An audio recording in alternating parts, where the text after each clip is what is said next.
Estoy, digamos que casi siempre desde que era estudiante del profesorado y después profesora, estuve peleando por los derechos de los docentes o por los derechos de los alumnos, en fin, en cada oportunidad.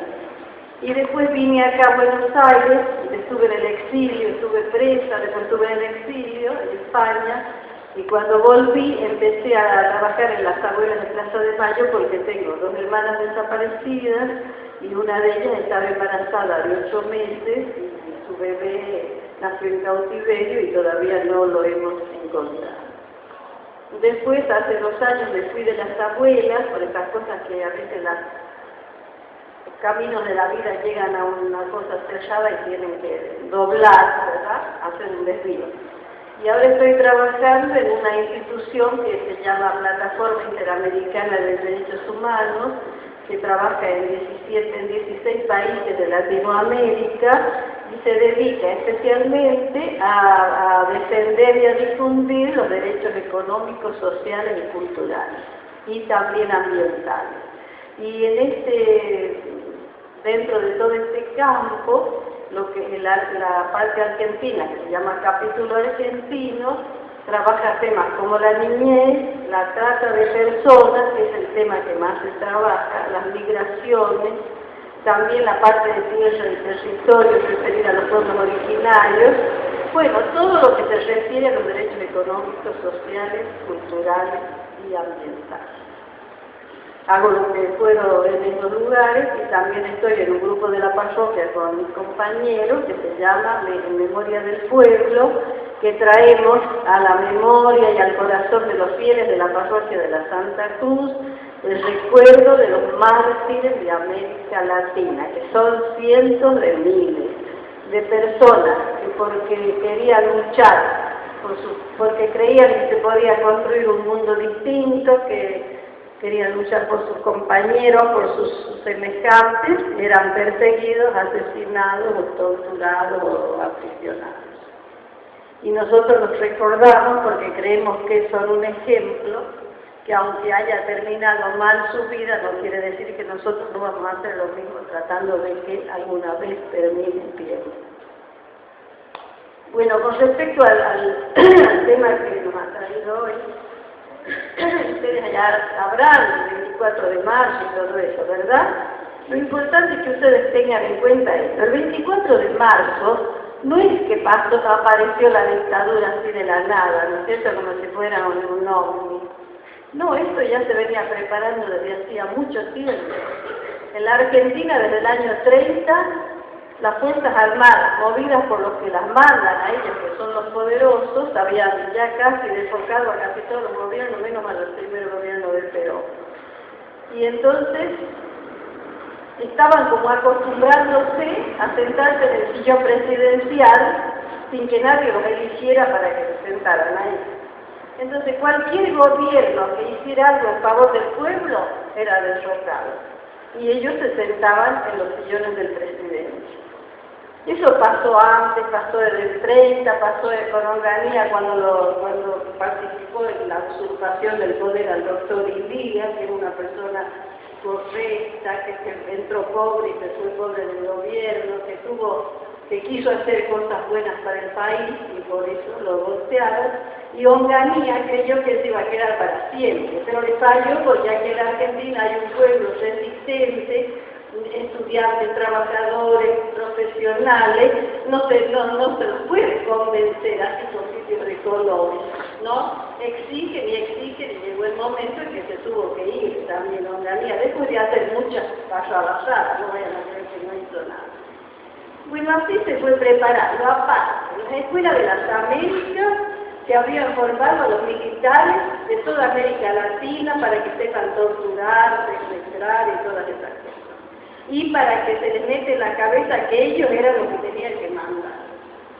Y para que se les metiera en la cabeza que había un proyecto político económico que les interesaba a los más poderosos y que había que implantar.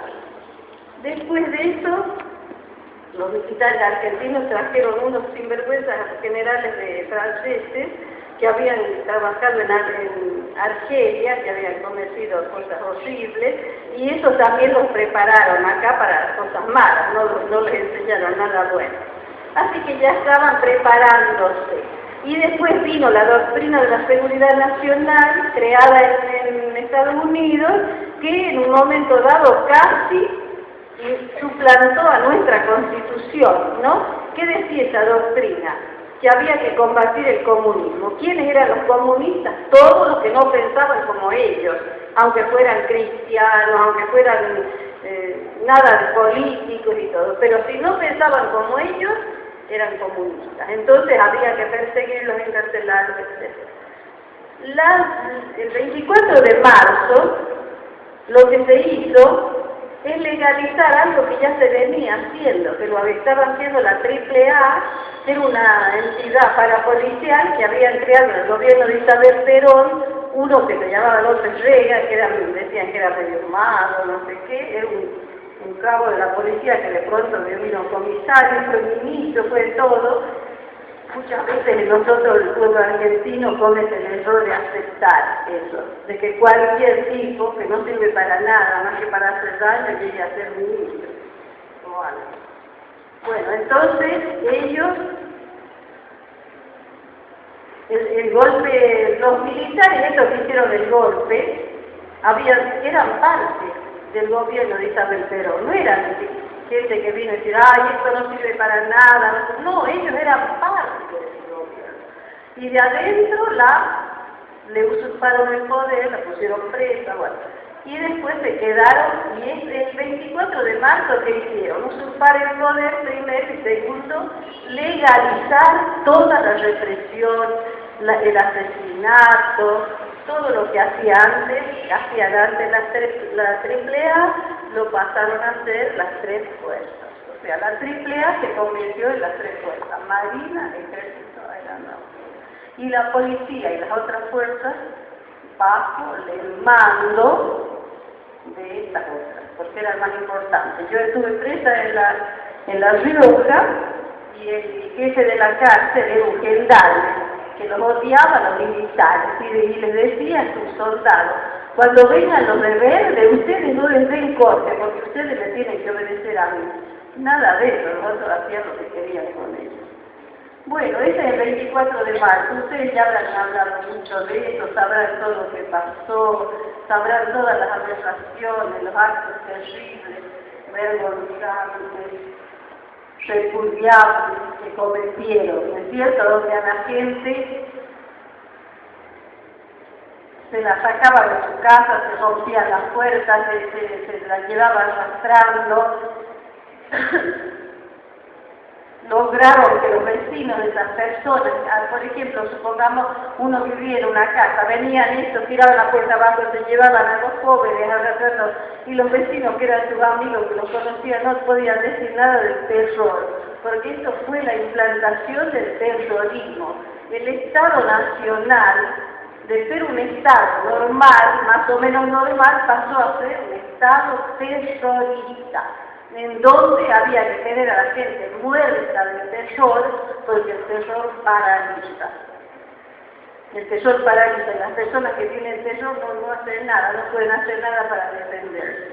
Entonces esto pasaba, se llevaban a la gente con destino incierto, nadie sabía dónde, algunos después los blanqueaban y los ponían en las cárceles, pero muchos de ellos nunca pasaron a las cárceles, sino que desaparecieron, se los hizo desaparecer. Ustedes dirán, ¿cómo hace desaparecer una persona? No es un globo de...